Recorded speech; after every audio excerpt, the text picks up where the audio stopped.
Welcome back, everyone. We are two dudes talking 80s. I'm John. That's my buddy Lewis. Hello. And he's doing his Stevie Wonder impersonation today. I don't know what's going on with that. But These these are actually my Varnays from when I was in high school. How many people do you know that can say that have had the same sunglasses since high school?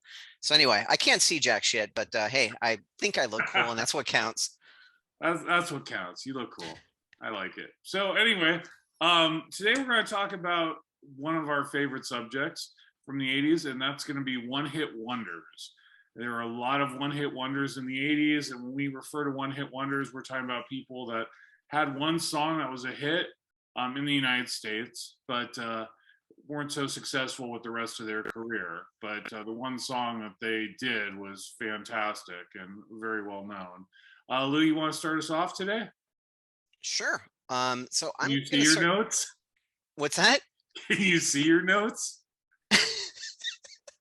I've got them right here, man. All right, so I'm gonna start off with a song that actually came from a musical, and it was only very later on in life that I found out that Benny and Bjorn from ABBA had a hand in writing it. I actually was even told by a former manager of mine, Mike Baudet, that they sing backup vocals on this song. The song that I'm talking about is actually sung, or the main part of it is sung by Murray Head, and it's called One Night in Bangkok. I love that song. I absolutely love that song. I don't know what it is about it that just puts me in such a great mood. And yeah, I just thought it was a real trip that the guys from ABBA had a hand in writing it. And if you listen to the background vocals, it does sound like it's the guys from ABBA, although I was not able to find any evidence of that on the web. Wow. Okay. What's funny is I actually heard that song on the radio the other day, and I was thinking about it for this, but I hate that song. It's like, nope, not going to include it. I'm not going to include it. I can't stand that song. But interesting first choice. I'm gonna go, with one of my favorite '80s songs, and in my opinion, it's also a ripoff of another. I think it was '80s, another '80s song, Oh, you and suck. that You're going to take my song. we'll see. You should have picked better on your first choice, and I'm going with Aldo Nova's "Fantasy." Came You out in suck. 1982. What? You suck. That was it. Oh well, you had so many choices, so now you'd figure it out. It peaked at number 23. It was his only hit. Monkey on Your Back was kind of a smaller hit, but this was a great song. Still is a great song. And the funny thing is, it's like, you know, speaking of one hit wonders, hopefully this isn't on your list. Ray Parker Jr. got sued for the theme song for Ghostbusters by Huey Lewis and the News. They said it ripped off I Want to Be a New Drug, and they actually were found to be correct in that assumption, and they actually won a lot of money for the royalties for Ghostbusters. To me, this song is very much a ripoff of Jefferson Starship's Jane. It has kind of a similar chord progression. The keyboards in the back are kind of similar. I think that's a bigger ripoff than Ghostbusters and I Want a New Drug, but still love the song. It's fantastic. I did see him in concert once. He opened up for UFO, and I've never seen an opening act get pelted more than poor Aldo Nova that night. He got Wow. destroyed. People, I don't know if they went to the bathroom and took all the toilet paper or they brought their own, but toilet paper was flying at him that night, and he was not really well received, but still a fantastic song. So Aldo Nova is my first choice, and sorry, Lou, you're gonna have to come up with another one. How it goes? Should Wow. pick better than Murray Head. So let me ask you this. Was he horrible, or was it that just people weren't into him? I don't think he was horrible because it was a three band bill. And the first band nobody had ever heard of. It was a band called Stranger out of Florida, and they were so good. I actually went out and bought their debut album afterwards. I think it was more his image. UFO, kind of had the more down to earth kind of fans, and Aldo Nova came out. I remember he had those little leopard print booties or whatever you'd call them, and people just, I don't know, for whatever reason, I think they just disliked him, and his, the way he dressed and the way he carried himself. But I thought, musically they sounded really good. All right, all right. I'd forgotten about Monkey on Your Back. The only other thing that I have to add to that one is that he also did a song with Blue Oyster Cult, "Come On, Take Me Away," and that was also a pretty good tune. I don't know how much he contributed to that song, but I believe he played guitar on it. He also did a lot of work with Bon Jovi, and I think Oh, Bon Jovi produced his third album. So okay. Didn't looking know for that that. either. Yeah, there you go. What do you got now for number two? Since I killed you on that one. I know I'm gonna have to come up with something else on the fly. Let's see. So the next one I'm going to go to is also a former person from ABBA. Again, I had no idea until maybe about 5, 6 years ago. That song that's called "There's Something Going On" is by the artist Frida, who was also in ABBA. And it's weird because I'd never made the connection. And another interesting little tidbit is that Phil Collins contributed heavily to that song. Again, if you listen to the background vocals in the chorus of that song, you can actually pick him out. You can hear his distinctive voice in the background. Wow, I didn't know. I'm gonna have to go check it out. I never knew. I knew about the ABBA connection. I never knew Phil Collins had anything to do with it. Yeah, yeah. Phil Somebody that Collins. pointed that out to me and a little while ago, and yeah, I went and listened back. It's like, son of a gun, that's definitely Phil Collins. Well, something to go back and check out again. Um, so I'm gonna name this next one as a one-hit wonder, and it sounds like more like, I'm gonna give you the name. It doesn't sound like a rock star. It sounds more like the guy that's gonna come to your house and do some repairs. Name's Joe Esposito, right? Any idea what Joe Esposito did? Well, he actually recorded one of the most iconic songs of the 80s, still used in commercials today and still very popular in culture. And that's the song You're the Best. It was the song from The Karate Kid, the montage song. I sing it for you, but then you turn this off. But fantastic song, still popular today. I don't even know if it charted, to be honest. And I made an exception on this one just because it was such a iconic song. It's still popular today. It's in most of the old bro workout lists or playlists, like myself. And it actually was, he had recorded it actually for the soundtrack for Rocky 3. So people were like, these lyrics don't make sense. It's like, yeah, that's because it was made for Rocky 3, not the Karate Kid. So that's why some of the lyrics won't make sense to you. And it also was turned down for inclusion in the movie Flashdance. But Wow. I think yeah, everything worked out for a reason. I think it was supposed to be in the Karate Kid. I still think that's a fantastic song, and it fits perfectly with that. The final fight scene montage. So, Joe Esposito, You're the Best is my next choice.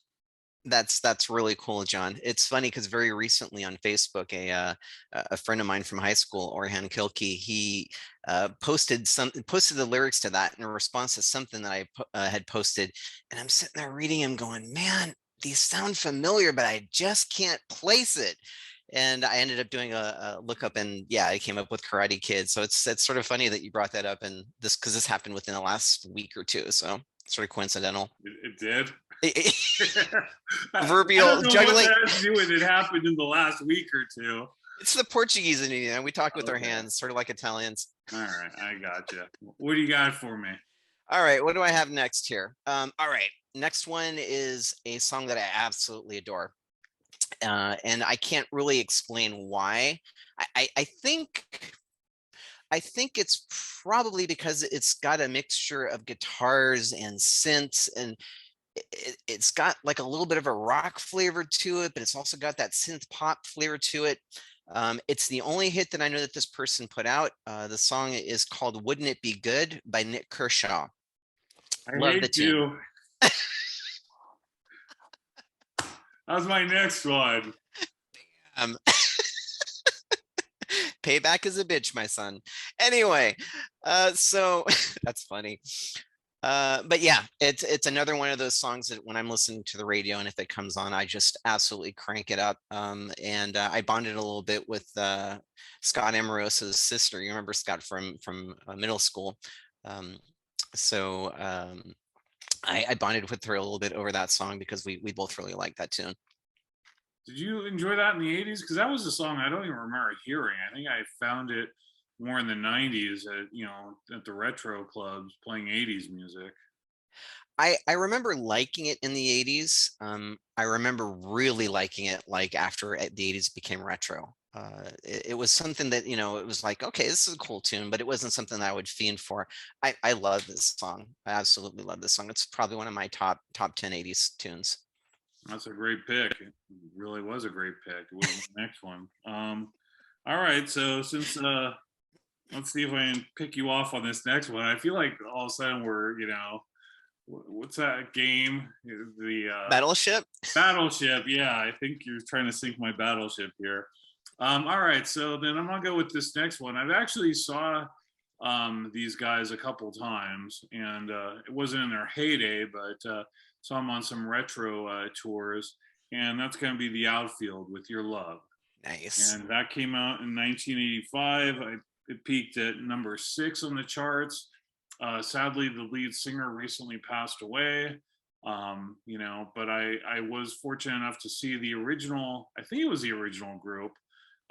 They performed at an 80s concert, I think with ABC and Human League, and they were really good. And then I saw it was just the lead singer. His name escapes me. I apologize. At a 80s convention, and he performed a lot of new stuff, which was really great. And then he walked off, and I think people were like, "Dude, you're not gonna play that." And I don't know if there was something discussed backstage or what, but he came out and did an encore, and he played Your Love, and everyone was real happy about that. And it's still a great song. I don't know how somebody can sing that high, but fantastic song. So I'm gonna go with that since you stole my other choice. Well, I hate to disappoint you. That was not one that was on my list. However, that is an awesome pick. Again, that is one of my favorite songs. I wouldn't say it's in my top 10, but it is one of the songs I really, it gives me a lot of good energy when I'm listening to it. I remember describing this song back in the 80s to somebody I was working with at Roundtable at the time, and he hadn't heard it before, but then he finally heard it and he's all like, "Yeah, it reminds me of Men at Work." And I didn't really make the connection. Sometimes I listen to it, it's like, yeah, I can sort of hear. There I go with the hands again. Look at that. I can sort of hear what I'm juggling like invisible balls. Yeah, don't touch that one. But anyway, I could sort of see the resemblance, but sort of not really. Okay, that was sort of see it, not really. Okay. Very Clears indecisive. that up. Yeah, it clears that. Sort of see it, not really. See, that would have been apropos for you to do the hands. Sort of see it, not really. Okay, and then you don't do the hands. So, oh well. Hit me with your best shot. What do we got for number 4? Oh, I thought that was your next one. No, Pat had a few hits. Don't worry. All right. Well, I'm going to go with an instrumental. Instrumentals are not really. You don't hear of a lot of instrumentals really cracking into the top 100 at all. This one was by a guy that I didn't know was actually a very accomplished jazz musician, and he came out with this breakout hit that really is not jazz at all. And I'm talking. Good job. I am talking about Herbie Hancock and Rocket. And I have lots of flashback memories to my friend Saul Gallegos, sort of spinning on cardboard boxes and doing the break dance and stuff, flattened cardboard boxes. Let me be descriptive about that. And breakdancing to this song. And yeah, it was a good tune. At the time, I didn't really think it was all that great because it wasn't the kind of music that I listened to. But listening back to it, it is a catchy tune. And again, I find it very interesting that this tune that's rather, there you go with the hands again, the tunes that's rather simple made it so big when Herbie Hancock is such an accomplished jazz musician and has all kinds of very different complex kinds of compositions out there. So, do you want to break out your pop and lock routine to rock it? I just never mastered that. I remember trying to do that in our gym hall during PE, trying to do the spinning and stuff, and I just think I just hurt myself. That's as far as I got. All right. Well, I'm not going to ask you to do it now. Then, I'm gonna go back to soundtracks, and this was a song that first appeared on a was on a soundtrack. Came out in 1982 and reached number 7 on the charts with one of my favorite movies, and that's going to be Modern English. I Melt with You. Nice. And I didn't see when it first came out. I didn't see Valley Girl in the theater.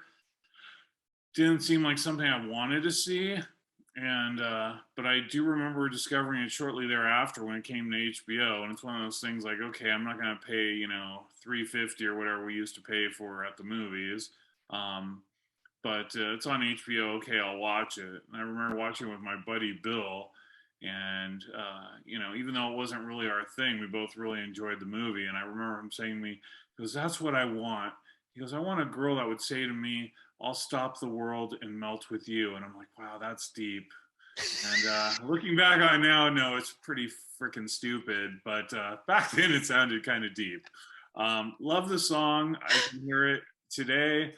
Um, anytime I hear it, it's a fantastic song. I always enjoy it. I never get sick of it. So that would be one of my favorite one-hit wonders of the '80s. Very good pick. Great movie as well. I think we talked about that a little bit in one of our other episodes, the Valley Girls. I like that song as well. It's very, to me, it's unique because and again, this is to me, it's almost got like a punk edge to it, just a flavor. It's a cool tune. It's a very cool tune. What do you got for me? All right. Is this your last one? This is going to be my last one. This is the 5th one. And where did you have Aldo Nova listed? I don't have these in any order, by the way. I just write down the ones, and then when we're about to do this, I like number it to see which ones I want to talk about. And there are so many that I still have on this list. I think we got to do a sequel to this. Absolutely. And definitely I'm going to be more strategic next time and put up the ones at the top that I think you might pick. Yeah, Aldo was actually 4th in the list. Same with you. I just jot the stuff down. There's no particular order. So there's one song that I remember having heard at the first time at this dance club, and that I think you'll remember. I can't remember if you and I ever went to it together. I probably not. It was called Mothers, and you had to be over 16 and under 21 to get into this club. And it was a dance club that was for younger people. And I think it was in Sunnyvale. I think it was in Sunnyvale. Anyway, so I remember going there and dancing, and this song came on called Boom Boom Boom, Let's Go Back to My Room by Paul Lakakis. And Paul Lakakis, I think is how you pronounce his last name. Okay. And I'd never heard of the tune, and it was a very catchy tune. And I remember having a really good time dancing to that song. And yeah, that's the only reason I put it up there. And it's something a little obscure that maybe people haven't quite heard of, but I remember really liking it a lot. Very interesting. All right. Well, I'm gonna close it out. I still have a lot of choices here, but this one I'm gonna go with. This came out in 1986. It was a big hit around the world. I think it went to number 3 in the United States. Huge hit everywhere, and his only hit in the United States, and that's Chris de Burgh with "Lady in Red." And I think it was used in the soundtrack for the movie of the same name, or the Woman in Red. I think Gene Wilder was in it. Oh, Rock.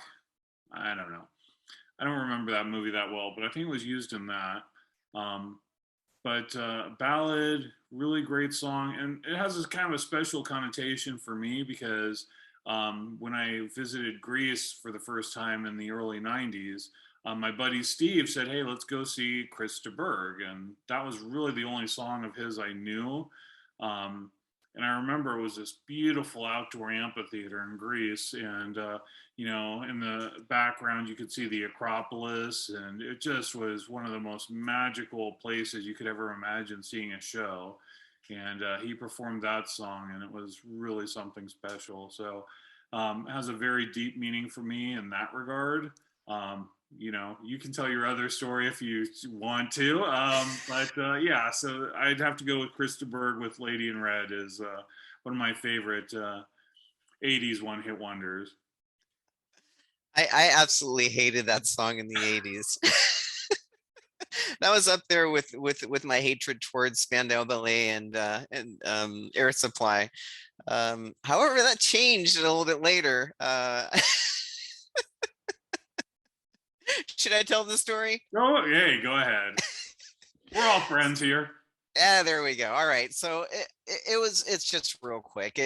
I want to say that it was Labor Day weekend, and John and I were getting ready to go out to go somewhere, check out a movie. I can't remember, hit a club, whatever it was. And it was in his little Toyota pickup. And the song came on, and Lady in Red, and John was just like in a really good mood. And at the point where the lyrics come on saying cheek to cheek, he reaches over and pinches my butt. And I like what the hell was that? To this day, I have no idea why I did that. But, I don't know. You used to wear awfully tight jeans. Maybe I just couldn't help myself. You know, should I touch them? Should I not? Yeah, it was one of those. It was one of those decisions. So it might have been my parachute pants. Yeah. So I bring up Greece and the Acropolis in the background. You bring up me pinching your butt. That's awesome. All right. Well, I want to do this one again because I still have a lot of songs that I want to go on, but you know, I know people don't really have time to watch 80-minute videos anymore. It'd be like Avengers Endgame, 2.5 hours of us talking about one-hit wonders. So we'll do it again some other time. Anything you want to add before we sign off on this? No, man. Again, this is just a blast. It always is. All right. Well, I appreciate you being able to see this through the whole thing. I appreciate the latest hand gestures. There you go. Break out the sexy. Again, thank you guys if you're watching this to the end. Appreciate you sticking with us. If you have a favorite 80s one-hit wonder, please put it in the comments below. We'd love to hear what you think, and maybe we'll touch upon those songs in a future episode.